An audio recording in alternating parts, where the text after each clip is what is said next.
Entonces, bueno, yo lo que voy a hacer es intentar hacer una radiografía de cuál es el panorama, sobre todo desde el punto de vista de la energía, cuáles son los problemas más graves a los que nos estamos enfrentando y también un poco dar contexto a cosas que están pasando ahora mismo, que en realidad son cosas que sabíamos desde hace muchas décadas que pasarían más o menos en estos años, y os haré unas pequeñas pinceladas también de los problemas ambientales, ¿no? Y por último, pues hablar un poquito de qué es lo que realmente se puede hacer, porque en general lo que se hace es apostar por una serie de soluciones que no son tales, que en realidad la única cosa que se busca es apuntar al sistema capitalista tal y como lo conocemos hoy en día. La primera cosa que está definiendo lo que está sucediendo en estos últimos años es el colapso de la producción de petróleo y de gas. Si nos fijamos en cuánto dinero han invertido las compañías petroleras en los últimos años en la búsqueda y puesta en explotación de los yacimientos de petróleo, vemos que desde principios del siglo hasta el año 2014, más o menos, como se ve en la curva ahí, pues aumentó muchísimo, prácticamente se multiplicó por 5. Sin embargo, desde el año 2014 hasta ahora ha ido bajando con altibajos, como se ve allí, y ahora mismo se ha reducido aproximadamente un 50%. Hay que tener en cuenta que en este momento el tipo de yacimientos que se encuentran son yacimientos de peor calidad, están más enterrados, cuesta más extraer la sustancia que se extrae. Esta, como digo muchas veces, también es de peor calidad y requiere más procesamiento posterior. Con lo cual, para digamos, poder mantener la producción de petróleo al nivel que se estaba teniendo, sería necesario que la inversión fuera creciendo ligeramente, simplemente para mantenernos igual. No solo no sube ligeramente, no solo la inversión no se mantiene, que ya implicaría una ligera caída de la producción, sino que, como vemos, la inversión cae rápidamente. Y cae a partir del año 2014. Y la pregunta es, ¿por qué? ¿Qué pasó en el año 2014 que justifique esta falta de inversión tan importante? Antes de pasar a discutir el porqué, una cosa que quiero dejar claro es que se siguen buscando y poniendo en explotación nuevos yacimientos. No es que no se invierta nada, no es que se invierta cero. Se invierte la mitad de lo que se iba a invertir, pero bueno, igualmente estamos hablando de casi 500.000 millones de dólares al año, ¿no? Pero, por ejemplo, para que os hagáis una idea, ahora mismo el número de barriles que se suelen encontrar cada año está alrededor de los 5.000 millones, cuando en el mundo se están consumiendo unos 36.000 cada año, es decir, 7 veces más. Con lo cual, evidentemente, esto garantiza que va a haber problemas en los próximos años. Bueno, esto como ya lleva tiempo pasando, pues garantiza que tendremos problemas ya, ¿no? De hecho, así pasa, ¿no? La pregunta es, ¿qué sucede en el año 2014 que justifique que empieza a caer la inversión? Bueno, pues esto se puede encontrar en un informe del Departamento de Energía de los Estados Unidos, de julio de 2014 precisamente, y de ese informe yo he sacado esta gráfica. La línea de color verde que veis ahí, esto representa los ingresos por operaciones de las 127 compañías de petróleo y de gas más grandes del mundo, tanto que la línea azul representa los gastos de estas mismas compañías. Y como veis, hay un desfase muy grande, que llega a ser de 110.000 millones de dólares al año, a partir justamente del año 2011 y hasta mediados del 2014, que es cuando sale este informe, ¿vale? Y este desfase, bueno, pues corresponde evidentemente a que se está gastando mucho dinero para extraer, pues, petróleo, para producir petróleo, en algunos casos se produce, que cada vez cuesta más esfuerzo, porque lo que va quedando, pues, es más costoso extraer y de peor calidad, ¿no? Y una cosa interesante es que este desfase económico tan grande entre los gastos y los ingresos de estas 127 compañías más grandes sucede precisamente en un momento en el que el precio medio del barril anualizado es el máximo de toda la serie histórica. Normalmente, cuando tomas el precio de referencia, pues haces un promedio de 6 meses adelante, 6 meses atrás, porque evidentemente no se consume la misma cantidad de petróleo y por tanto tampoco el precio es el mismo, por ejemplo, en la primavera que en el verano, ¿no? Entonces, para compensar eso, pues se suele tomar este promedio de 6 meses antes, 6 meses atrás, ¿no? Entonces, justo este periodo que va del 2011 al 2014 coincide con el momento en el que el precio medio del barril de petróleo, la media anual, es el más alto de la serie histórica. Tenemos un pico de precios más elevado en el año 2008, que se llegó casi a 150 dólares, pero cuando tomas el promedio anualizado, este periodo que va del 11 al 14, el precio medio del barril estaba en torno a los 110 dólares, que es un precio muy elevado. Es el más alto de toda la serie histórica, incluso si se tiene en cuenta la inflación. Y una cosa interesante es que solo hay un par de momentos en el cual el precio del barril supera los 120 dólares, esos dos piquitos que veis por allí, y enseguida baja. Esto no es ninguna casualidad. En aquella época había diversos estudios, en particular los del profesor James Hamilton, que es un profesor de economía de la Universidad de California, San Diego, que había comparecido delante de los Estados Unidos para explicar sus hallazgos, y él había encontrado que cada vez que el precio que la factura petrolífera, superaba el 5,5% del PIB de los Estados Unidos, su país inevitablemente entraba en recesión, simplemente por cómo se transmitía toda la carestía, toda la inflación, digamos, del petróleo a toda la cadena productiva. Y eso, en dólares del año 2011, son $120 por barril. Así que las compañías sabían que no deberían de pasar de ese nivel porque entonces forzarían que hubiera una recesión en Estados Unidos, y es decir, en el mundo entero, y que por tanto, lógicamente, cerrarían fábricas, caería el consumo, y al caer el consumo, lógicamente, el precio se desplomaría y ellos tampoco conseguirían equilibrar sus cuentas. Así que en este periodo del 2011 al 2014, en el cual ellos estaban cobrando el precio del barril al máximo que podían sin romper la maquinaria mundial, estos $110 que están en la raya del máximo que se podía aguantar, resulta que estaban perdiendo dinero, como se ve en la gráfica de la izquierda, a un ritmo de 110.000 millones de dólares al año, a manos llenas. ¿Qué quiere decir esto? Quiere decir que la mayoría de los yacimientos que quedan no son rentables de explotar. No es que no haya yacimientos rentables de explotar, claro que los hay, se siguen encontrando, se siguen explotando, se siguen poniendo en producción, pero cada vez son menos. Y que evidentemente todo el esfuerzo que se estaba haciendo por intentar compensar la caída de la producción de petróleo, pues que ya no se daría cuenta. Esto, por supuesto, las compañías tampoco lo pueden reconocer, porque si lo reconocieran, se vería que una parte de lo que tienen registrado en sus libros de contabilidad no vale nada, porque no se puede explotar económicamente. Y entonces lo que hacen es ocultarlo. Por eso nadie dice nada.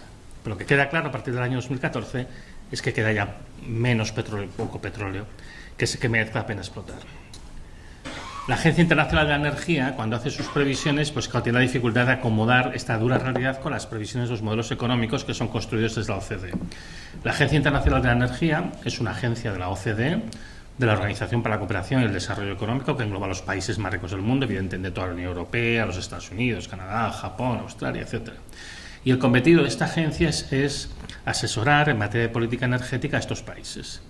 Y ellos tienen una difícil papeleta, porque por una parte tiene los modelos económicos que produce la propia OCDE, de vamos a crecer tanto, vamos a consumir tanto de petróleo y de lo que sea, pero por otra parte se están encontrando con esta dificultad geológica de realmente producir el petróleo y más en un contexto en el que se empieza a desinvertir. Así que ya hace años que la Agencia Internacional de la Energía pues tiene que hacer unos equilibrios complicados para hacer la cuadratura del círculo, para hacer cuadrar la producción del petróleo que se espera que haya desde los modelos económicos con la que realmente va a poder haber, teniendo en cuenta pues que no se invierte lo suficiente. Y estos problemas que tenían para hacer cuadrar las dos cosas, estos dos mundos, el del que viene de la teoría económica ortodoxa y la realidad geológica que se impone por detrás, empiezan antes incluso el 2014. Ya en el año 2010 presentaron esta gráfica. Esta gráfica que veis aquí, que está sacada del informe de aquel año, lo que veis es hasta el 2010, los datos hasta el 2010 son datos del pasado, lo que ya había sucedido, y del 2010 al 2035 es la previsión que ellos hacían en el escenario de referencia de la OCDE. Y aquí lo que se ve, si os fijáis, es que la producción de petróleo crudo convencional ya ha tocado máximo. ¿Qué es el petróleo crudo convencional? Pues son el petróleo que sale de esos pozos como los que veis en el fondo de diapositiva, ¿no? Estas torres altas de las que brota petróleo, o esos pozos que son como un martillo que sube y baja. Bueno, pues eso es el petróleo crudo convencional, ese líquido negro, maloliente, viscoso, que sirve para hacer un montón de cosas, ¿no? Básicamente es el petróleo, ¿no? El petróleo crudo convencional básicamente es el petróleo. Los otros son otras cosas, ¿no? Bueno, pues el petróleo crudo convencional habría tocado máximo hacia el año 2005-2006. O sea, hace 18 años, que se dice pronto. Y esto en esta gráfica lo que dicen es, vale, sí, ha tocado máximo entre el 2005 y el 2006, 2005 y 2006 dan el mismo valor. Es básicamente el petróleo crudo convencional son las tres franjas de color azul, la de color azul más oscuro, la de color azul grisáceo y la de color azul clarito, la azul celeste. ¿Y qué representa cada una de ellas? La de color azul oscuro representa el petróleo que viene de los pozos que ya estaban en funcionamiento en el año 2010. Y como veis, a partir del año 2010, que es cuando empieza la previsión, baja muy deprisa, porque los pozos que estamos explotando en el mundo ya están muy avejentados, ya están muy explotados. Y la producción, decían, en el año 2010 caería un 5% anual, caería muy, muy deprisa. Como veis, llega a ser pues como una cuarta parte en 25 años vista, en el año 2035. A esto, lógicamente, hay que añadir esa franja de color azul grisáceo, que es la siguiente, la que se le pone encima, que esa corresponde a los yacimientos que ya eran conocidos en el año 2010, pero que aún no se habían puesto en explotación, porque bueno, pues lleva un tiempo pero en explotación un yacimiento, ¿no? Y con eso añadiríamos pues todavía esa franja de color azul grisáceo. Y aún se tendría que añadir la franja de color azul celeste, que corresponde a los yacimientos que, lógicamente, en 25 años, que son muchos años, es previsible que sean encontrados y que sean puestos en explotación en ese periodo. Bien es cierto que para que la franja de color azul celeste tuviera el tamaño que tiene aquí, se necesitaría que los hallazgos de petróleo fueran 4 veces más grandes que lo que habían sido los 20 años anteriores. Pero bueno, dando por hecho que este milagro iba a suceder, pues lo que conseguiríamos como mucho era quedarnos en una producción constante, como se ve aquí, ¿no? Si juntáis las tres franjas de abajo, en unos 69 millones de barriles diarios, un poquito por debajo del nivel del 2005 y del 2006, que era de 70 millones de barriles diarios. Esta es la previsión que hacían en el 2010. Claro, esto tampoco es una cosa muy alentadora, y entonces ellos decían, pero no os preocupéis porque tenemos otras cosas, lo que llamamos otros líquidos del petróleo, otras sustancias que más o menos, funcionan como petróleo. Y aquí, ¿qué era en el año 2010? Pues decían, la franja de color morado, esta es lo que se llama los líquidos del gas natural, que en un 90% es una mezcla de butano y propano. Esto sirve a las refinerías para producir plásticos, básicamente. Y luego teníamos lo que llamaban entonces petróleos no convencionales, que eran los petróleos extrapesados de Canadá y Venezuela y los biocombustibles. Esto es lo que nos decía la Agencia Internacional de Energía en el año 2010. Y es interesante ver cómo, a medida que la cosa se ha ido descuajeringando, han tenido que ir cambiando un poco su discurso, ¿no? Y que lo que dice en un año luego no cuadra con lo que dice el año siguiente, ¿no? Vamos a hacer ahora un fast forward y nos vamos al año 2018. Recordad que el año 2014 es cuando empieza la desinversión y 2018 ya hace 4 años que están invirtiendo sensiblemente menos. Además es cuando se produce la caída más fuerte de inversión. El año 2018, la Agencia Internacional de la Energía, en su informe anual, pone la gráfica que yo creo que es la más honesta que han puesto nunca sobre qué es lo que va a pasar. En esta franja que vemos, las dos líneas azul y verde que veis corresponden a los escenarios de la OCDE. El azul es el escenario de referencia, el escenario de nuevas políticas, y la verde corresponde al escenario de desarrollo sostenible, que es si nos tomamos en serio eso del cambio climático y tal. Y luego hacen una cosa que es completamente inusual. Pues la franja de color granate es lo que se llama la producción, el declive natural, la producción en declive natural, que es, si tú coges los pozos y te dedicas a sacar petróleo y pasas de hacer nada ni el mantenimiento, pues esto va a caer a esa velocidad. Fijaos que están poniendo un horizonte a muy corto plazo, solamente hasta el año 2025, ¿vale? Esto es una gráfica del 2018, solo ponen 7 años. Esto es también muy inusual, normalmente ponen 20-25 años de previsión.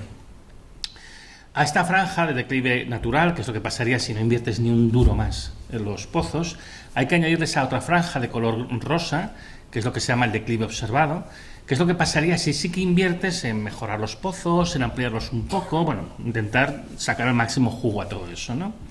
Y entonces el declive no es tan acentuado, pero es bastante rápido igualmente, ¿no? Y fijaos que en esta gráfica se observa que hay un salto entre la demanda esperada, que está alrededor de 100 millones de barriles en el escenario de referencia, la curva de color azul, y el mejor de los escenarios de oferta, que es la franja de color rosa, el del declive observado. Es un desfase que llega a ser de 34 millones de barriles diarios sobre 100 millones de barriles diarios esperados de demanda, es decir, que habría un desfase entre la oferta y la demanda del 34%. Esto es enorme. Cuando fue la crisis del 2008, el consumo de petróleo cayó un 4%. El año 2020, con los confinamientos, que el mes de abril el consumo de petróleo cayó una barbaridad, cayó un 40%, el conjunto del año 2020, el consumo de petróleo cayó un 6%. Para ver caídas tan grandes como esta, tendríamos que retrotraernos a la Segunda Guerra Mundial, en la cual el consumo de petróleo cayó un 20%. Y aquí están hablando de un 34%. Es por eso que la agencia, aquí en este informe, anticipa que se van a producir diversos picos de precios, porque contrariamente a lo que a veces se dice, cuando una materia prima con una demanda inelástica, es decir, que algo de lo que no puedes prescindir, se vuelve escasa, el precio no es continuamente caro, sino que oscila, es volátil. ¿Y eso por qué? Porque cuando el precio se hace muy caro, pues llega un momento que, bueno, pues lo que está pasando ahora, que hay empresas que no pueden pagar y cierran. Y cuando cierran suficientes fábricas aquí y en otros sitios, pues lógicamente la demanda cae. Y si la demanda cae por debajo de la oferta, pues entonces, claro, sobra oferta y el precio se colapsa. Y esta es la situación normal. Se van a ver picos de precios. De hecho, el año pasado ya tuvimos uno de $132 por barril. Y este año, pues bueno, estamos ahí coqueteando entre la franja del 80 y del 100 porque está intentando controlar el precio como se pueda, ¿no? Con lo cual, escasez de una materia indispensable como el petróleo quiere decir volatilidad, y esto la agencia lo reconoce en su informe. Bueno, quiero que os quedéis con esta gráfica, la del 2018. Y ahora os voy a enseñar la del 2020, ¿no? Vamos a ver cómo cambia el discurso de la agencia a medida que pasan los años, ¿no? Es un poco el juego de las 7 diferencias. Fijaos bien en esta gráfica, los dos escenarios de oferta, los dos escenarios de demanda, y ahora pasamos al 2020. En el 2020 vemos dos diferencias fundamentales. La primera es que nos dan bastantes más años de perspectiva, hasta el 2040, nos están dando 20 años, que esto es un poco lo normal en los escenarios de perspectiva. La otra diferencia importante es que hemos ido al estuche del crío, le hemos cogido el rotulador de color azul y el de color verde, lo hemos pintado todo rayado, ¿no? Lleno. Ya está. ¿Sabemos dónde va a salir ese petróleo? No, ni idea. Pero, hombre, hay que reconocer que esta gráfica queda mejor que la otra, porque la otra se ve el salto. No, pues ya está. Todo solucionado. Bueno, en el caso del año 2020, pues ¿qué se observa? Se observa que para el año 2025, dependiendo de en qué escenario te sitúes, pues el faltante de petróleo respecto a la oferta en el escenario de referencia, que es la línea azul, pues estaría entre el 20 y el 50%. O sea que realmente pues se anticipa una situación complicadilla, ¿vale? Nos vamos en el año 2021 y entonces aquí aparece una cosa nueva que os va a sonar, ¿no? En el año 2021 la principal modificación, fijaos en la gráfica de la izquierda por el momento, que es la del petróleo, es que hemos vuelto a ir al estuche del crío y esta vez le hemos cogido otro rotulador, el de color amarillo. Lo que antes pintábamos de verde, ahora lo pintamos de amarillo, porque el verde lo reservamos para un nuevo escenario que le llamamos cero neto en el año 2050, que es un escenario en el que vamos a hacer un despliegue masivo y aceleradísimo de energías renovables que van a ser capaces de sustituir todo nuestro consumo energético. Una cosa interesante es que, como la propia gráfica dice, este escenario del cero neto se solapa perfectamente con el escenario de oferta del declive observado que veíamos en los años anteriores. O sea, este escenario se ha hecho ad hoc para que se solape con lo que probablemente va a pasar. Claro que estos son escenarios, tampoco es exactamente lo que va a pasar, porque entre otras cosas va a depender de lo que hagan los estados. Si intentan contener el problema y empiezan a echar dinero público o no, bueno, yo qué sé. Aquí siempre hay un cierto grado de incertidumbre, ¿vale? Pero bueno, lo interesante de este escenario del cero neto en 2050 es que ellos están asumiendo que toda la energía que falta pues se va a compensar perfectamente con energías renovables, porque desde el punto de vista clásico, económico de la Agencia Internacional de la Energía, no existe un pico de oferta. Los picos que hay son de demanda. ¿Qué quiere decir eso? Que si consumimos menos petróleo no es porque tengamos dificultades para extraer más desde el punto de vista geológico, es que hemos decidido consumir menos petróleo. Todos vosotros estáis muy concienciados de que tenemos que consumir menos petróleo, ¿vale? Entonces por eso estáis haciendo un esfuerzo por consumir menos, no es porque el precio suba. Bueno, esto es una estupidez evidente, porque si realmente se estuviera produciendo un pico de demanda, lo que pasaría es que el precio sería bajo, es decir, si no hay demanda, pues el precio baja. Si el precio está alto, pues eso de pico de demanda tiene lo que yo de cura, vaya. Pero bueno, una cosa interesante también es que veis ya que se ha producido el pico de producción de petróleo en el año 2018. ¿Vale?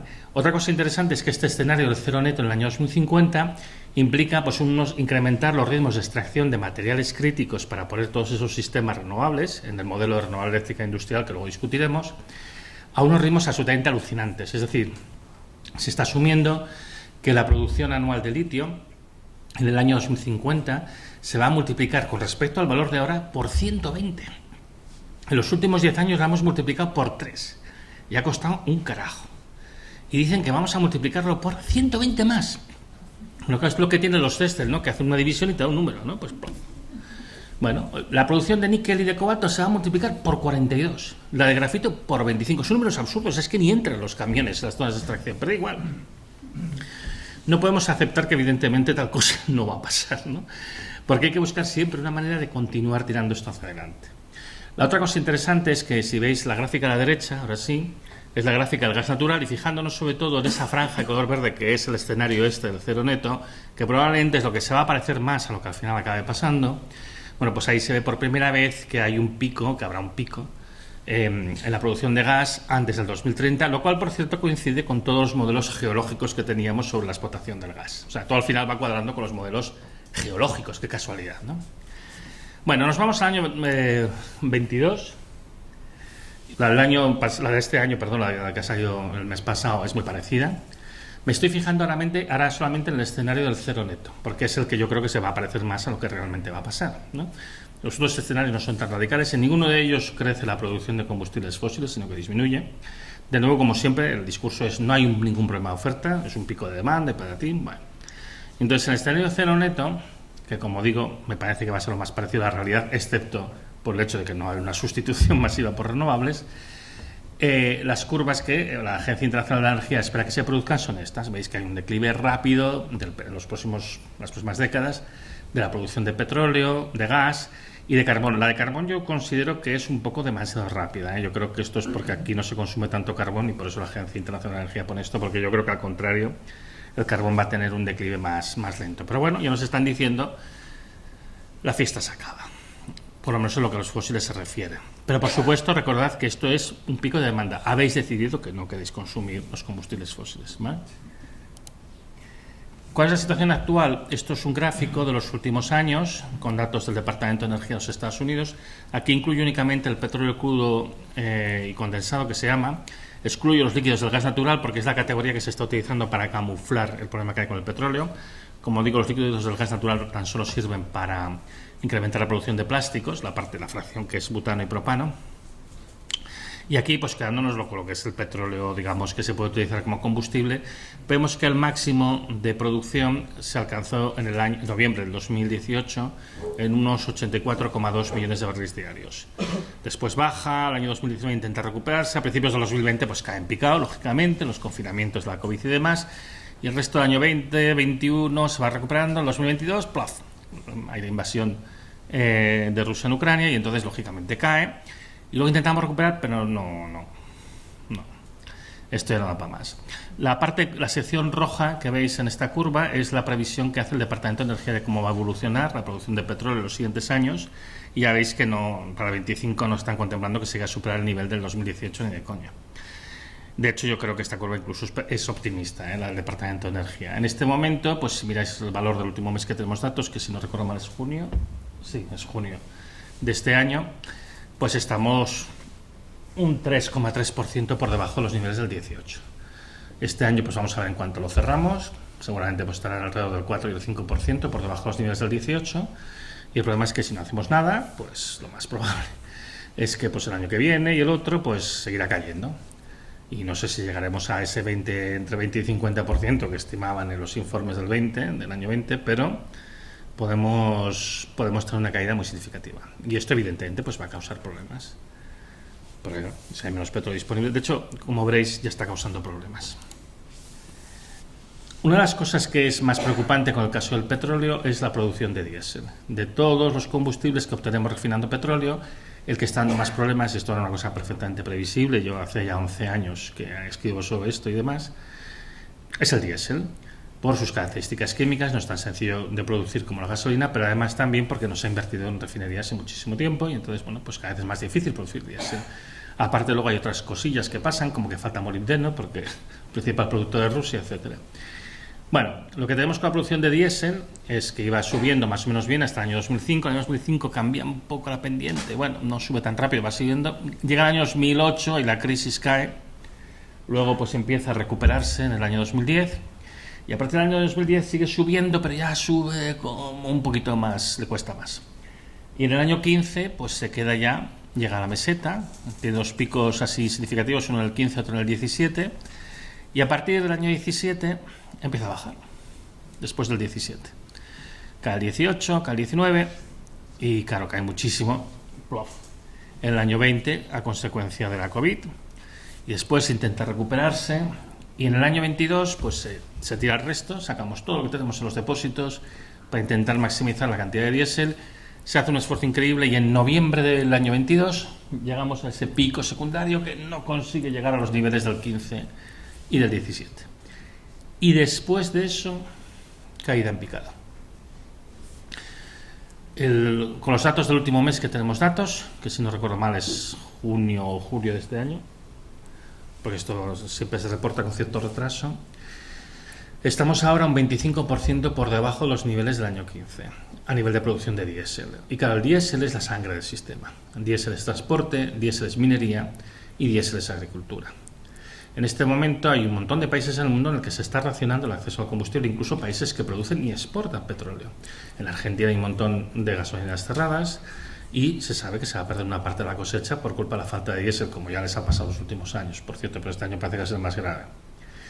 En Venezuela se está racionando combustible, en México se está racionando combustible, en Irán se está racionando combustible y en Nigeria, que es un país que generalmente nadie piensa en él, pero que es, según el MES, el principal o el segundo principal proveedor de petróleo de España, Bueno, pues un país que está en emergencia alimentaria desde marzo de este año, un país en el que evidentemente se está racionando el combustible, ya no hay vuelos domésticos.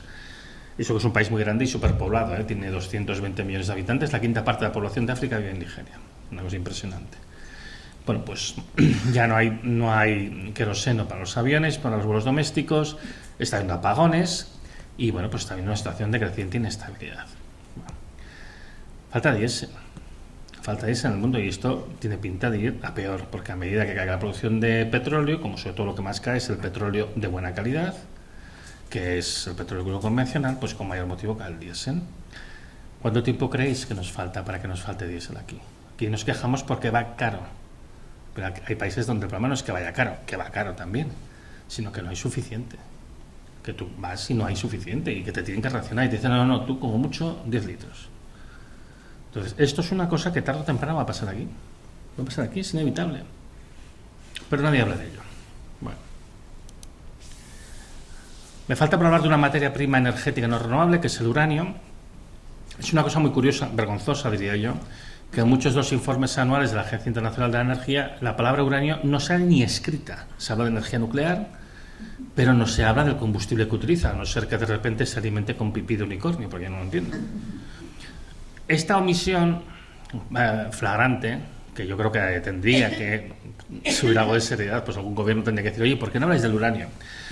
Tiene una motivación. De las últimas veces que la Agencia Internacional de la Energía han hablado del uranio en los informes anuales, fue en el informe del año 2014, del cual yo he sacado esta gráfica que veis ahí atrás, y que ahí da la previsión que hacían en el año 2014 para la producción o extracción de uranio en los siguientes años.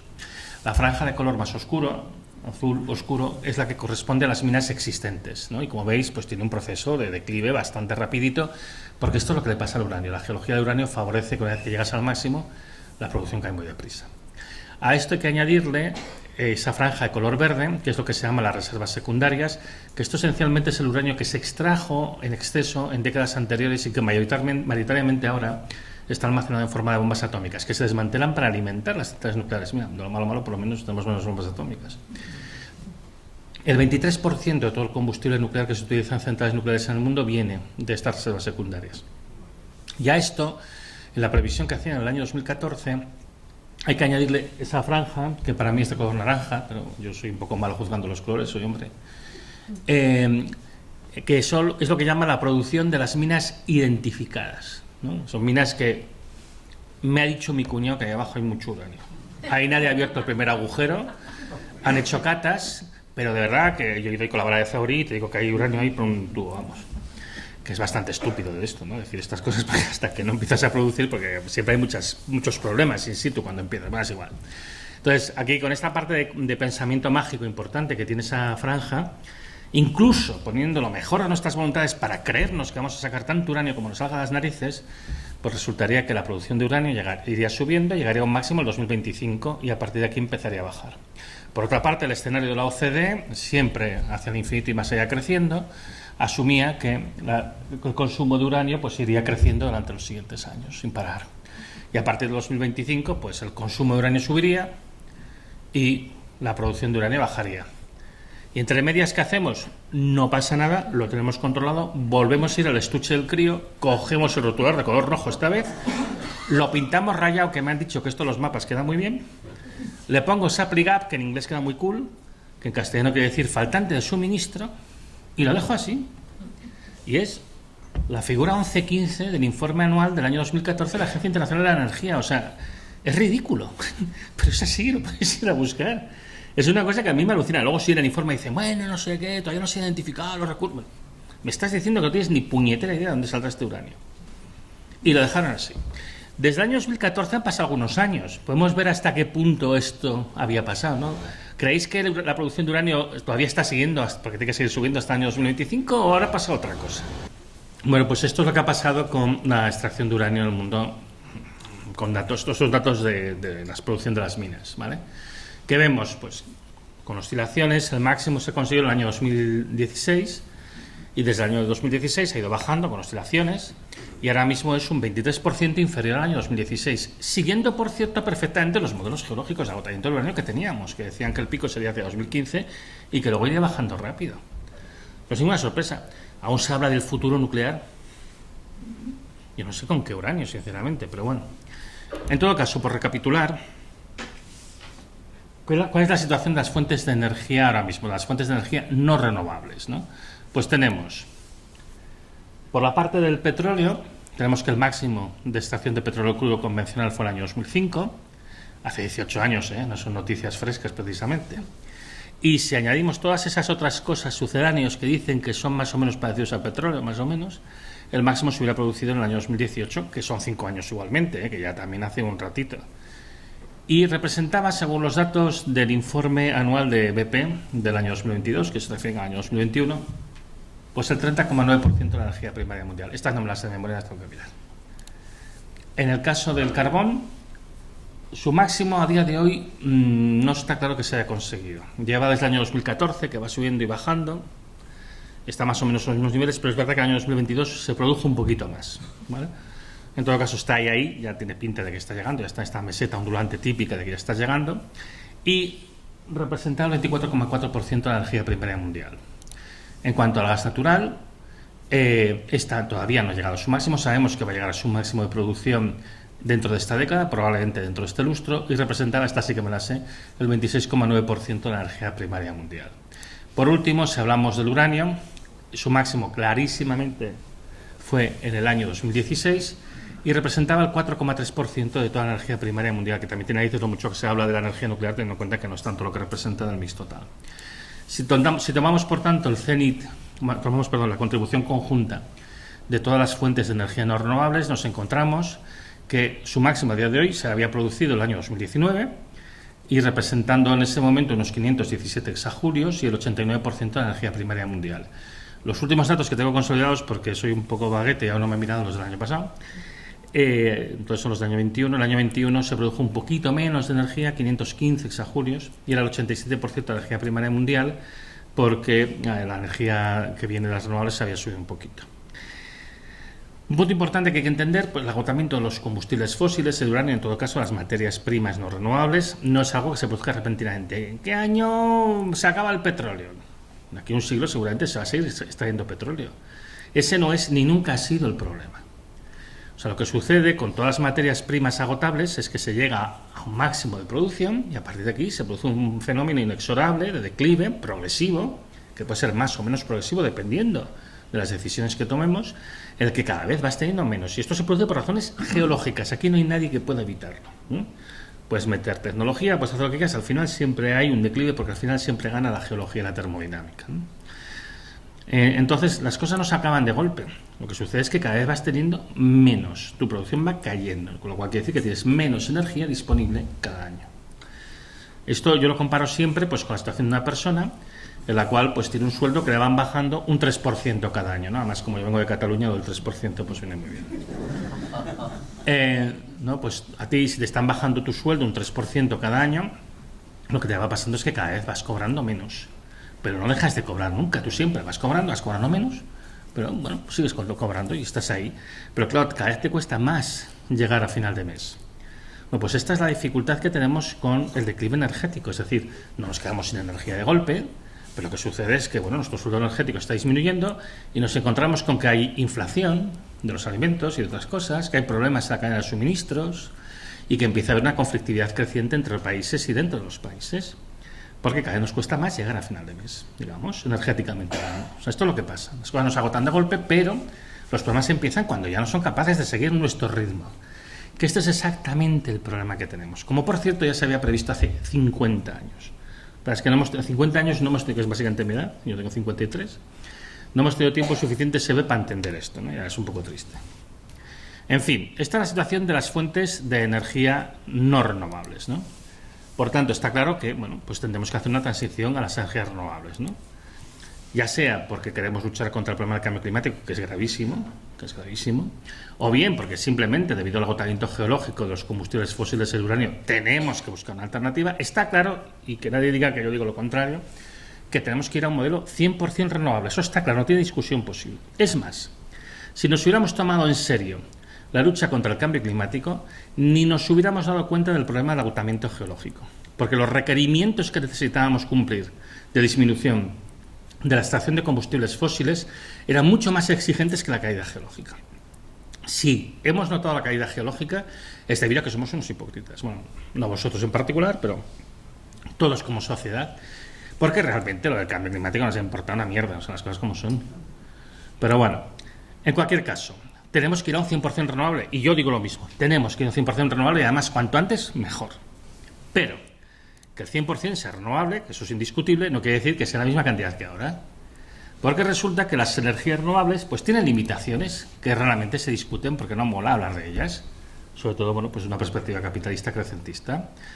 ¿Cuáles son las limitaciones que tienen? Bueno, pues hay un potencial limitado, no hay una cantidad infinita de energía renovable disponible, dependen de materiales que no son abundantes en el planeta, dependen de los combustibles fósiles para su mantenimiento por todas las fases de su ciclo de vida, y en última instancia estamos hablando de un modelo, el de renovable eléctrica industrial, que está dirigido a la producción de electricidad. La electricidad está bien, es guay, porque es lo que permite pues que podamos proyectar estas imágenes, que haya luz aquí, que mi voz se oiga más alta. La electricidad sirve para muchas cosas, pero no sirve para todo. Y entonces eso también plantea un problema. Hablemos un poquito de los límites físicos, ¿no? Particularmente de la eólica, ¿no? Esto es un trabajo, parecido al año que pasado, que es muy interesante, ¿no? Ahora que tenemos centenares de aerogeneradores instalados en el Mar del Norte, pues nos encontramos con que de repente la cantidad de energía que producen es un 20% inferior a la que se había estimado inicialmente. Y dice, ¿pero cómo es posible? Bueno, entonces cuando los empiezas a analizar, como han hecho este trabajo, se encuentran que hay interacciones entre los parques a centenares de kilómetros de distancia, y no los pocos kilómetros que estaban estimados inicialmente por los señores ingenieros. Y dices, bueno, ¿cómo ha podido pasar esto? Nadie lo vio venir, mentira podrida. Precisamente, pues mis compañeros, bueno, mis colegas de Valladolid, esto ya en el año 2012, hicieron un trabajo hablando justamente de esto. Y decían que cuando tú pones un aerogenerador, la energía que tú puedes captar es solamente la que está contenida en la capa límite planetaria. La capa límite planetaria, pues tenéis que pensar en los vientos en el aire como si fueran pues dos líquidos, agua y aceite. Tienes pues lo que pasa a las altas capas de la atmósfera, que el viento pues es muy fuerte, y lo que pasa cerca de la superficie, cerca de superficies rugosas, que el viento tiene que irse adaptando hasta tener una velocidad cero justo cuando está en contacto con la superficie. Y entonces eso quiere decir que tú no puedes extraer más energía que la que está contenida en la capa límite, que no es tanto como la que hay en la atmósfera. Y si intentas sacar más, pues como es una caja que hay lo que hay, pues si coges mucho aquí, habrá menos allá. Y entonces empiezas a tener interacciones no lineales propias de la física de turbulencia, que de hecho es mi especialización. Con lo cual dices, vaya, qué sorpresa. Bueno, pues sorpresa ninguna, pero nadie lo quiso ver porque no es interesante verlo. Bueno, pues ahora lo estamos empezando a ver. Otro de los problemas que tenemos, el segundo de los problemas importantes que tenemos con los sistemas de generación de energía renovable, es que dependen de materiales que no son abundantes en el planeta. Alicia Valero, que es una profesora de la Universidad de Zaragoza, continuando el trabajo de su padre, Antonio Valero, y con su grupo de ecología industrial en la Universidad de Zaragoza, tiene identificados estos 14 elementos químicos de los cuales no hay suficiente en el planeta para que todo el planeta haga la transición al mismo tiempo. Y estos elementos incluyen la plata y el telurio, que se utilizan para hacer las placas fotovoltaicas, el calio y el indio, que se utilizan para aerogeneradores de más altas prestaciones, el litio, el níquel, el cobalto y el manganeso, que se utilizan en las baterías, y el cobre, que se utiliza en todo, además encima el inconveniente añadido de que el cobre parece que está llegando también a su pico de producción. No hay suficiente para que todo el planeta lo haga. Por eso luego sale la Agencia Internacional de la Energía haciendo recomendaciones a los países de la OCDE crear reservas estratégicas, en plan, acaparad. Vosotros cogerlo de momento porque a lo mejor luego no hay. Entonces, y el que venga detrás, pues cargue. Es una visión un poco cutre, pero bueno, teniendo en cuenta las cosas que hacen con las gráficas y los rotuladores, pues tampoco es que sea muy sorprendente. El tercero de los problemas que se nos plantea con las fuentes de energía renovables es su dependencia de los combustibles fósiles. Aunque su huella de carbono, evidentemente, es muy inferior a otros sistemas de producción de electricidad, eso no quiere decir que no dependan de los combustibles fósiles. De hecho, a día de hoy, nadie nunca ha cerrado el ciclo de vida de una instalación renovable utilizando solamente energía renovable. En todas las fases que se necesitan para la extracción de los minerales en la mina, el refinado de estos materiales, la elaboración de las piezas, su mecanización, la instalación en el sitio donde se instalen, el mantenimiento, el desmantelamiento y todas las fases de transporte que hay por medio, pues todo esto se hace con combustibles fósiles. Diésel para los camiones de maquinaria pesada, carbón para producir acero, gas para producir cemento. De hecho, algunos autores dicen que sin los combustibles fósiles estos sistemas no serían viables. Estos son básicamente extensiones de los combustibles fósiles. No sabemos si es así o no. Yo creo que esto va a depender bastante del sitio. Habrá sitios donde el rendimiento será bueno, otros donde no lo será tanto.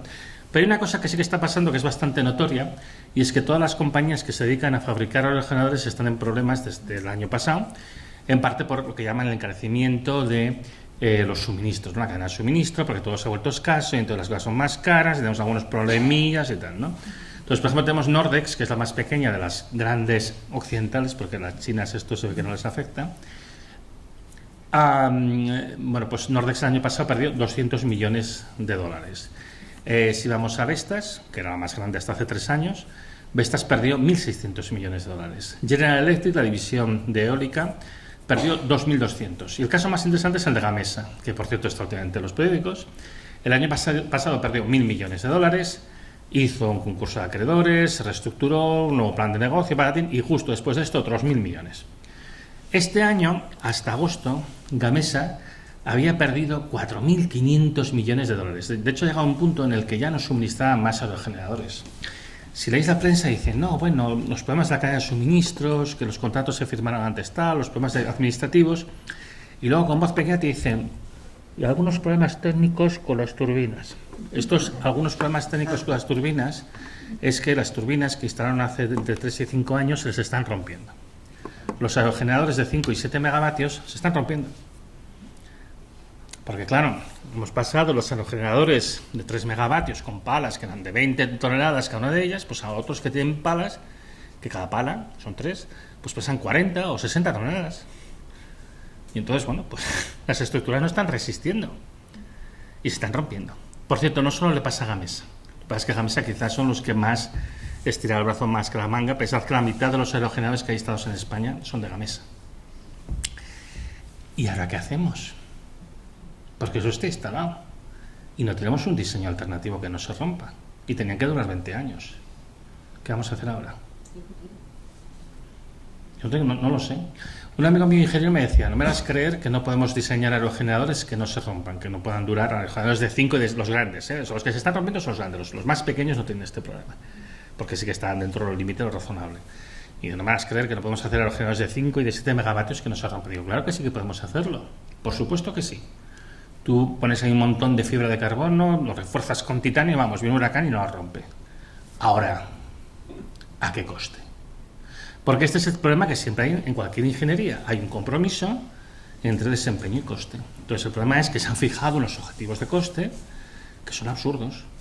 Entonces, esto no es culpa de los ingenieros de Gamesa. Esto es culpa de que, bueno, pues los señores economistas que gobiernan estas empresas, pues de, esto se tiene que hacer y se hace, como digo yo, por razones genitales, ¿no? O sea, por cojones. Y entonces, pues bueno, pues es difícil contrariar las leyes de la física. Total, que ahora estamos en un embolado. Por eso, en el discurso de Estado de la Unión, Ursula von der Leyen, la presidenta de la Comisión Europea, en septiembre del año pasado, anunció que habría un plan de rescate para la eólica europea, porque principalmente está afectada por Gamesa, que ahora es propia de Siemens, y claro, como es alemana, pues esto hay que rescatarlo, claro. Si son las fotovoltaicas españolas, pues no. Pero bueno, pues eso, anunció que iba a haber un plan de rescate para toda la industria eólica europea, porque los chinos nos hacen una competencia desleal. Spoiler, a los chinos no se les rompen los aerogeneradores porque meten material a saco. En todo caso no rompe nada, eso sí, el coste se dispara, pero da igual, porque lo paga el Estado chino. Pero bueno, y una vez anunciado el plan de rescate, pues se sabe que Siemens Energy está negociando con el gobierno alemán un rescate de 15.000 millones, ¿no? Sí. Y entonces, lógicamente, las acciones de Siemens Energy se desploman un 30% en bolsa. Esto es un vodevil, un culebrón. La Unión Europea dice que pone 1.400 millones, luego se sabe que el Estado alemán promete 15.000, al día siguiente España dice que va a poner entre 700 y 1.400, luego a la semana siguiente Siemens Energy dice, no necesito nada, pero hay algún banco que me pueda dejar 16.000, esto es la misma noticia, ¿eh? Os lo juro, ¿eh? Y tal, y luego hacia, bueno, sí que vamos a necesitar dinero. El gobierno alemán, es que es tan ridículo todo junto, pero solamente 7.500 millones, eso sí, esperamos que el gobierno español ponga 3.000. Y así está, y es, bueno, esto es, aquí, oye, esto es como cuando tenéis que pagar las rondas de la cerveza, pero en vez de con euros, pues esto lo hacen con miles de millones de euros, ¿no? Una cosa increíble. Y bueno, ahora mismo la situación es que Siemens Gamesa ha dicho para empezar que no va a servir ningún aerogenerador más en el próximo año y medio. Yo me imagino que los ingenieros de Siemens Gamesa deben estar durmiendo sobre las mesas de diseño todo el día trabajando para intentar sacar un diseño que no se rompa. Y por otra parte, a ver cómo arreglas lo que has instalado en esos mamotretos que han instalado por ahí, ¿vale? Y nada, que van a ahorrar 400 millones, que van a externalizar la producción de piezas, se van a hacer un montón de cosas muy raras, que yo creo que al final lo que van a llevar es a la destrucción de Gamesa. Yo creo que es lo que va a pasar. Y atención, que este problema no solo afecta a Gamesa. No es tan grave en las otras compañías, pero eso no quiere decir que tampoco sea trivial. Y resulta que, oye, la energía eólica era lo que nos tenía que dar el empujón principal en el modelo de renovable eléctrica industrial, con lo cual esto se nos ha complicado un poquillo, ¿no? Pero que luego tenemos la otra cosita que pasa por ahí, que también sale en voz baja, y es que en algunos momentos la electricidad del mercado mayorista vale cero o negativo. Y entonces la gente dice, coño, pues eso está muy bien, ¿no? Porque la electricidad va a salirnos muy barata. ¿Vosotros os creéis que la electricidad os va a salir barata, infelices? Pues claro que no. ¿Qué sucede cuando el precio es cero? Pues que hay un exceso de oferta para lo que realmente se consume. Ahora hablaremos también un poquito de esto, ¿vale? Las renovables en ese momento no perciben ningún dinero. Las centrales de gas de ciclo combinado que se tienen que mantener calientes, porque no pueden arrancar de cero, estas pues tienen que aceptar precios de cero o incluso a veces, como tienen una cierta cantidad de electricidad que producen, venderla, o sea, pagar porque se la lleven. Esos son los precios negativos, que luego se los cobran, ¿eh? Porque esas centrales se mantienen encendidas para cuando falte después, cuando no, en el otro lado del día pues no hay fotovoltaica o no hay eólica, entran ellas. Y en ese momento te cobran lo que le debías de cuando se mantuvieron encendidas y no les pagaste nada, ¿vale? Con lo cual tú lo pagas igual. Lo que sucede es que las renovables no reciben dinero. Entonces, con este esquema, las renovables se arruinan. Esto pasó en Alemania en el año 2016 y fue lo que acabó con la Energiewende alemana. ¿Quién lo había podido imaginar? Coño, pues a los alemanes les pasó. Yo iba hablando también de esto hace un montón de tiempo y, bueno, por supuesto, soy imbécil, que es verdad que lo soy, ¿eh? Pero no tiene nada que ver. O sea, a ver, también cuando uno dice una cosa con cierto sentido, pues yo creo que como mínimo hay que examinar el argumento. Pero bueno, y pasó en Australia en el año 2020 con la fotovoltaica. Entonces, bueno, pues esto lo que dice es, estamos llegando al final de esta burbuja. Bueno, porque luego está el último pequeño problema que tenemos con el modelo de renovable eléctrica industrial, que está pensado para la producción de electricidad en grandes redes de alta tensión para transportarlas a distancias enormes, y es que, bueno, pues con la electricidad, que está muy guay, pero tiene algunos problemillas. El primero es que a nivel del mundo la electricidad es solamente el 20% de la energía final consumida. En el caso de España un 23,6%, bueno, depende un poco del año, el porcentaje que representa. Tienes un 70 y muchos por ciento que no es eléctrico, una parte es razonable pensar que se puede electrificar, quizás hasta el 40 o 50%, y el resto se sabe que es difícil o en alguna parte incluso imposible de electrificar. Luego otro pequeño detallito que nadie comenta es que el consumo de electricidad en España, en la Unión Europea y en la OCDE cae desde el año 2008. Hace 15 años. Tampoco son noticias frescas. Sí, mira la gráfica. Eso es el consumo de electricidad en España en los últimos 15 años. Eso de ahí es en la Unión Europea. No cae tan abrupto, hay oscilaciones, no simplemente una caída constante, pero ves que sube muy bien y luego se escoña. Bueno, esto tiene mucho que ver con la deslocalización de las industrias, un poquito con la eficiencia, sobre todo con la deslocalización de las industrias.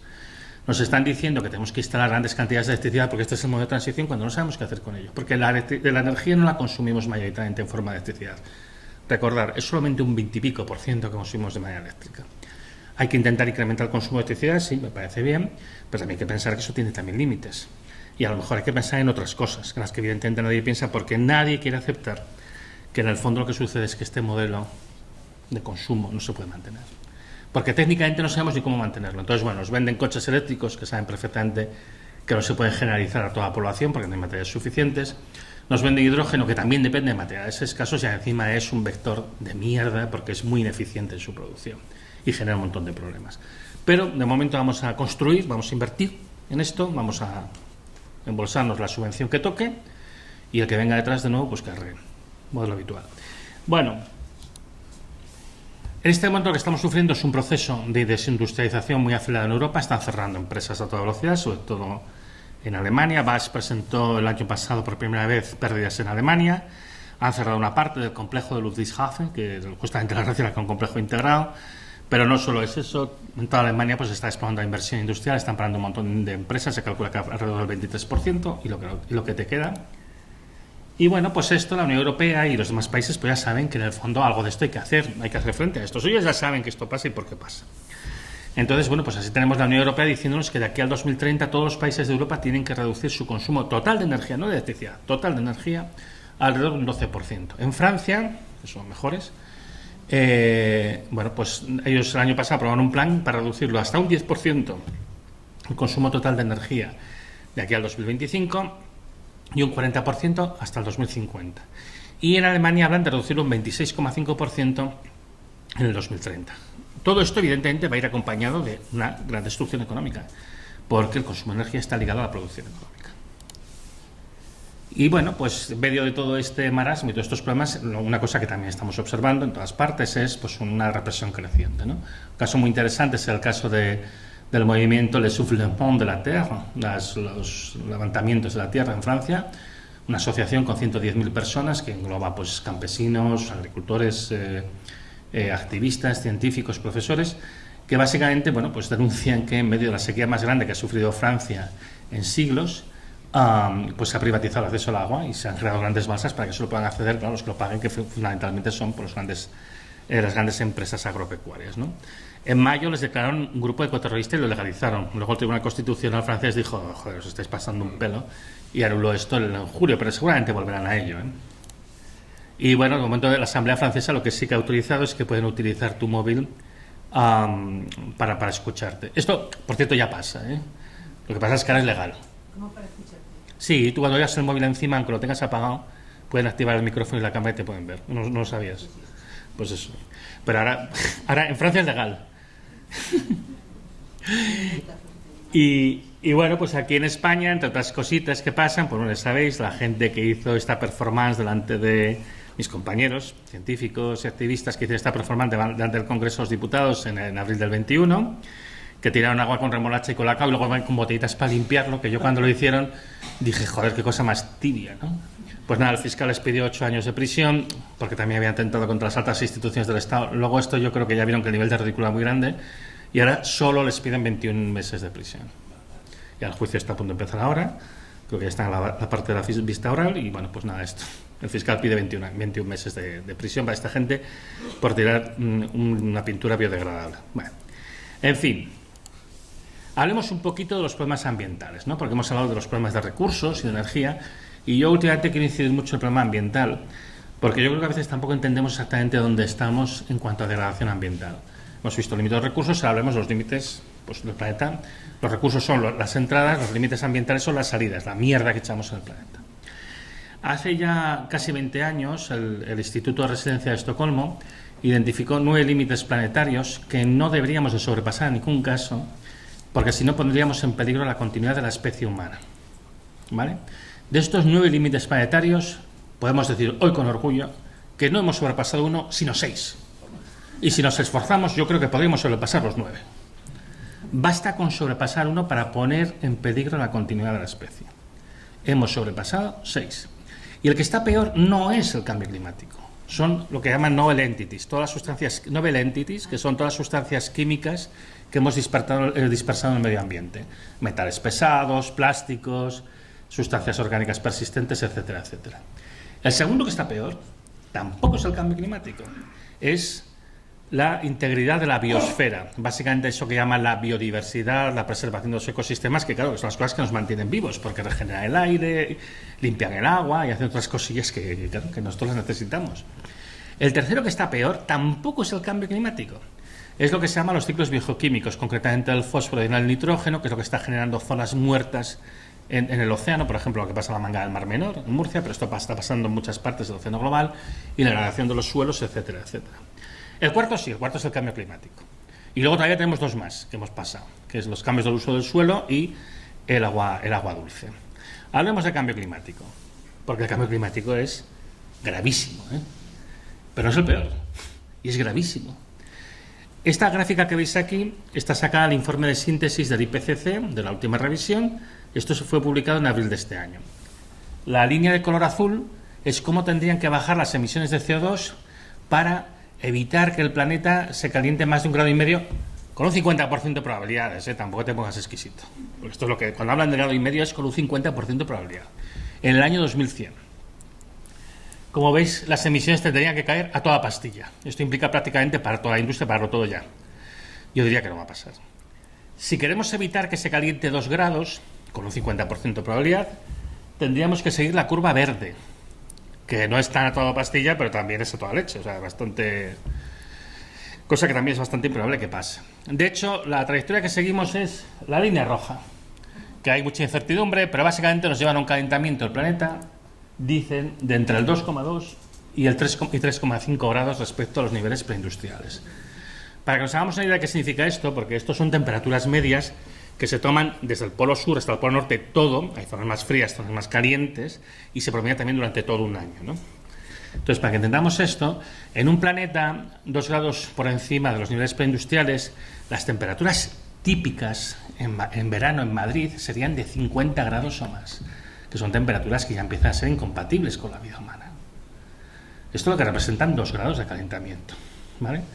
Entonces, bueno, pues esto yo diría que hay que tomarse un poquito en serio. Ya hemos tenido unos cuantos aperitivos estos últimos años, ¿no? De lo que puede ser eso. Yo en Figueras este año conseguimos llegar a 45,5. No estaba mal. Y luego resulta que un día estás mirando TV3 y te encuentras que te ponen esto, ¿no? Que esto viene de un informe del Joint Research Center, que es un centro de investigación de la Unión Europea, que han hecho un estudio, supongo que algunos economistas clásicos, y que dicen que con un calentamiento de 4 grados sobre los niveles preindustriales, el turismo en España podría caer un 3,14%. Esto, para los que trabajamos en temas ambientales, es directamente un insulto a la inteligencia. Porque con 4 grados de calentamiento, las temperaturas en verano en Madrid serían de 65 grados o más. Con 4 grados de calentamiento a nivel global, moriría el 90% de la población del planeta. Así que me temo que el descenso del nivel de turismo no sería del 3,14%, sino que sería del 100% y la población del 90%. Pero lo malo es que se digan estas gilipolleces en un informe y luego te lo sacan en la tele. O sea, es que estas son las cosas con las que tenemos que lidiar pues cada día. Pues muy bien. Hablemos un poquito de la crisis climática, ¿no? Pues este año ha sido un año en el que ha habido un montón de eventos extremos en todo el planeta, ¿eh? Pero bueno, como tenemos tendencia mucho a mirar nuestro ombligo, pues miremos qué ha pasado en Europa. Pues en Europa, pues pues es el típico río de granizo que se forma en las calles de Milán cada año, ¿no? Pero lo típico que pasa, ahí va deslizándose y llevándose coches por delante. Esto nada, este es el típico reventón térmico en Suiza de todos los julios que mata a 3 personas. Este es el clásico tornado en Berlín, ¿no? Del mes de julio, ¿no? Las cosas, bueno, lo que suele pasar habitualmente, ¿no? No os sorprendéis, ¿no? Esto ya no voy a ser tan cabrón. Esto es la tormenta Daniel. Esto que veis aquí es la tormenta Daniel. Esta tormenta venía de haber arrasado Grecia, que ahora comentaré. Pasó por una zona muy cálida del mar Mediterráneo. Tenía las características adecuadas para reforzarse, se reforzó. Tomó características de un huracán, se convirtió en un medicán, que se dice un huracán del Mediterráneo. No son tan grandes como los tropicales, pero bueno, empiezan a tener vientos y lluvias muy intensas. Llegó a Libia, un país arrasado por la guerra civil, y descargóse 400 litros por metro cuadrado en 6 horas. Reventaron 2 presas, el país está en un estado de bastante abandono. Se generó una ola gigante que llegó a una ciudad costera, arrastró casas enteras con la gente dentro del mar, 13.000 muertos a día de hoy y 10.000 desaparecidos. El desierto del Sáhara quedó así, justo después. O sea, imaginaos la cantidad de agua que debió descargar esa única tormenta. Esa única tormenta que ha destruido el 25% de las tierras de cultivo de Grecia antes de hacer esta desgracia. En Grecia, en 2 días cayeron 1.000 litros por metro cuadrado, que eso es aproximadamente el doble de la precipitación anual en Madrid. O sea, que en 2 días cayó lo que allí cae en 2 años.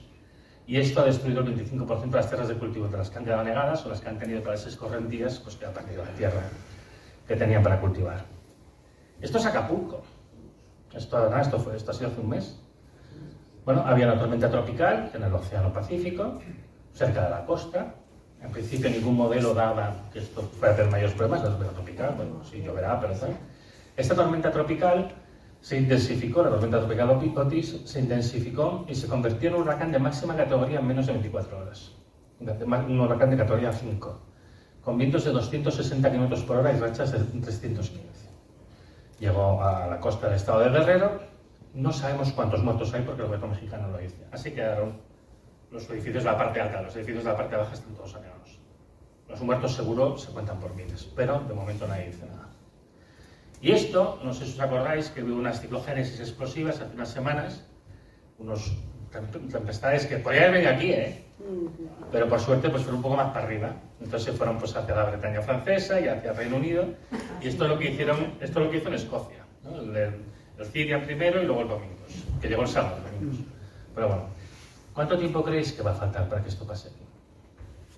Es el tipo de cosas en las que tenemos que estar pensando. Bueno, como ya me he extendido más de la cuenta, como siempre hago, querría, para terminar, pues hablar de que otro modelo de transición es perfectamente concebible. Desde el punto de vista técnico sabemos cómo aprovechar la energía renovable de forma no eléctrica, complementando los usos eléctricos. No se trata de sustituir, sino complementar. Con sistemas que tienen un impacto mucho más pequeño, que tienen un mejor rendimiento, mejor aprovechamiento, en estructuras que tienen escalas humanas que son mucho más fáciles de construir, mantener, de reparar, que además causan un impacto ambiental más moderado y que no dependen de materiales que no tenemos aquí, ni de tecnologías que no tenemos aquí, y que además producen riqueza local, aprovechando sistemas que tenemos clásicamente puestos al día con el conocimiento que tenemos hoy en día. El problema de todos estos sistemas es que no permiten mantener la ficción de que vas a crecer para siempre, porque tú tienes que adaptarte a los ritmos de la naturaleza. Cuando hay y cuando no hay, pues no hay. Entonces, claro, esto no mola. Otro tipo de sociedad es perfectamente posible. España podría producir suficiente cereal como para alimentar su población y al ganado con que alimentar esta población si tenemos una dieta basada en carne. Habría suficiente, no evidentemente para producir un montón de porcino para exportar a China, pero para lo que resuelve las necesidades de España, incluso una situación de cambio climático, se podría hacer.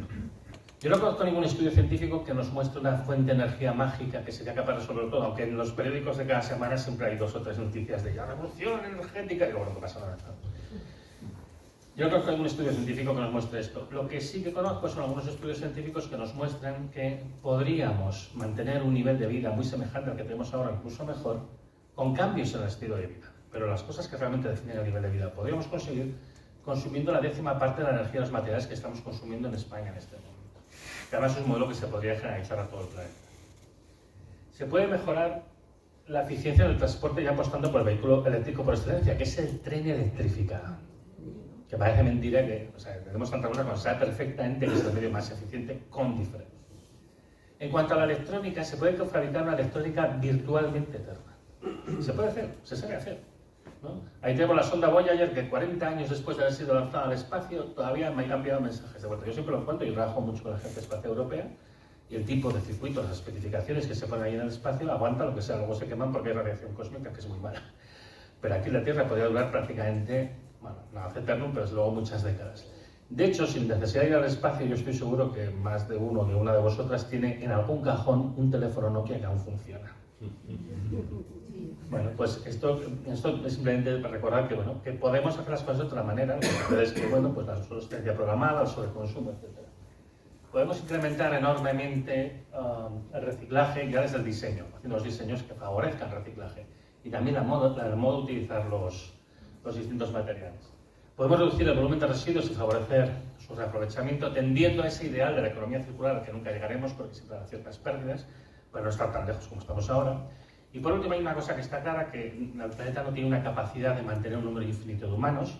Seguramente los 8.000 millones que hay ahora pues a lo mejor no los pueden mantener por medios sostenibles, pero esto se sabe perfectamente cómo se tiene que hacer, que es fundamentalmente dando educación a la población y favoreciendo la emancipación de las mujeres para que puedan decidir sobre su vida reproductiva. Por esto además se ha visto siempre que es lo que mejor funciona a la hora de evitar, de controlar el problema poblacional sin tener que tomar ninguna medida drástica, cosa que además en todo caso sería una cuestión de justicia social.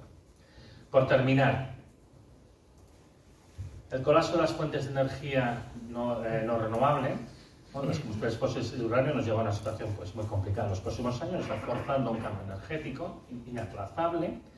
El modelo al que se está apostando todo, este modelo de renovable eléctrica industrial para producir electricidad en grandes redes de alta tensión que transportemos de un lado a otro, tiene muchísimos problemas de potencial, de materiales, de tecnología, de que está orientada a la producción de electricidad, dependencia de los combustibles fósiles y demás, pero además representa un coste de oportunidad, porque mientras estamos haciendo esto no hacemos otras cosas que a lo mejor necesitamos bastante más, por ejemplo, mejorar las redes de tren eléctrico. Las tendencias actuales que estamos viendo son muy malas entre los países y dentro de los diferentes países, pero este modo de transición que se nos propone como un trágala, como una que se tiene que aceptar de manera inequívoca, no es el único concebible. Desde el punto de vista técnico, podemos acompañar los sistemas de producción eléctrica con sistemas de producción energética no eléctrica orientados realmente a cubrir las necesidades de la población, y desde el punto de vista social, es absolutamente imprescindible abandonar esta idea tóxica del crecentismo, que es la base del capitalismo. Bueno, por eso, evidentemente, nadie se atreve a criticarlo. Y es, ¿quién ha podido pensar que se puede crecer infinitamente en un planeta finito? Todos los problemas que he discutido en esta charla, la escasez de recursos, escasez, estamos consumiendo unas cantidades inmensas y hablamos de escasez, ¿no? El hecho de que no podamos seguir incrementando el consumo de combustibles fósiles y de materiales en general, que eso es lo que entra en la mega máquina industrial. Y lo que sale, los residuos, toda la contaminación que estamos generando, pues las sustancias químicas que dispersamos, los problemas de eutrofización de las aguas, el cambio climático, todo esto es la mierda que sale. Esto, el planeta es finito, no puede ni darnos una cantidad infinita, ni soportar una cantidad infinita de residuos. Tenemos que abandonar esta idea absurda, tóxica del crecimiento. No tiene sentido que todas las políticas que se estén haciendo estén orientadas al crecimiento. No se puede crecer infinitamente en un planeta que es finito. Crecer por crecer es la filosofía de una célula tumoral. No tiene ningún sentido que nosotros hagamos esto. Tenemos que buscar otros modelos de organización, de consumo, de economía, que no requieran el crecimiento, como de hecho además era lo que pasaba históricamente. Y desde el punto de vista organizativo lo que tenemos que hacer es relocalizar la producción, intentar mover menos las cosas, las personas, para poder alcanzar una verdadera sostenibilidad. Y me he pasado de hora, lo siento, gracias por vuestra atención.